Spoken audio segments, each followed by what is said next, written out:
Paul Nash was employed as an official war artist in both World Wars by the British government. One of his most iconic paintings, Battle of Britain, hangs in the Breakthrough Gallery at Imperial War Museum, London.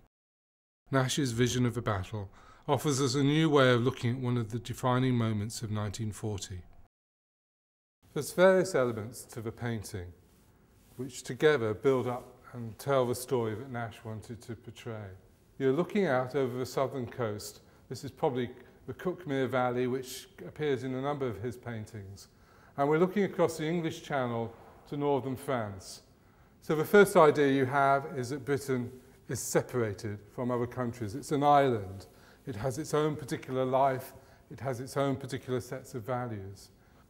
Approaching here is the Luftwaffe, still very ordered in formation, which was hugely significant for Nash, because Nazism for him was this form of not just social control, but of cultural control.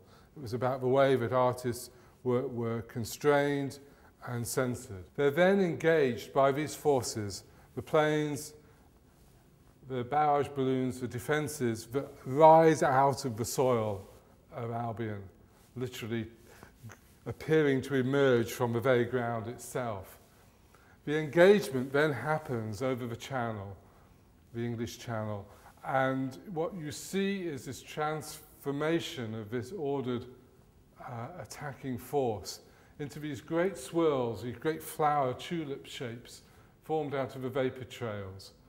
In the very act of fighting the Luftwaffe, the Allied forces are creating something extraordinarily beautiful and ultimately victorious. So you see the sooted vapour trails of the planes as they crash and fall into the sea. So this transfer of the Allied vapour trails are pure white, and the sooted trails of the Luftwaffe as they crash into the sea is also hugely significant. Interestingly, the British government weren't looking for propaganda that was necessarily explicit or that was too didactic.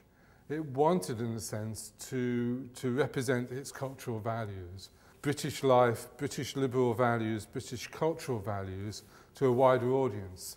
So Nash's painting, in one level, is simply about that. It's simply about Britain fighting on. But there's also something Nash had his own agenda, which was probably went a bit further than the British government's, in that he had a passion for seeing German planes crashing.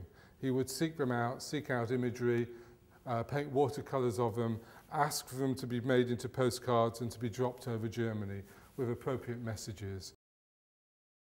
The Imperial War Museum still commissions artists. What we want is a particular perspective that artists can bring to a campaign, which can at times feel slightly tangential, but can feel at times that they've maybe missed the point completely. But what they are doing is bringing you in on a new perspective on news and on events which at times feel overfamiliar. Nash himself didn't simply want to paint the scenes, the Battle of Britain. He wanted to convey something more, something about the whole cultural values, the whole reason for why we were fighting. And so essentially he was trying to turn the artwork into a battleground in its own right.